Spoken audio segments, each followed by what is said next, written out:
উৎসবেতে বায়না শাড়ি নতুন নতুন চাই, মুখ খুলবে ঘরকন্যার শাড়ি যদি না পায়। শাড়ির সাথে আছে নারীর অনেক যোগাযোগ, শাড়ি দেখে মিটে তাদের অনেক অনুযোগ। আনন্দেতে লাল জমিনে হরেক রঙের মিশেল, শাড়ি পরে বঙ্গনারী সামনে নেবে হেসে।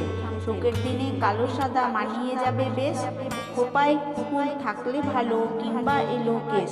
ফাল্গুনেতে রংটা শাড়ির হলুদ যেন হয়, শৈলীতে যে বঙ্গনারী প্রচুর কথা কয়।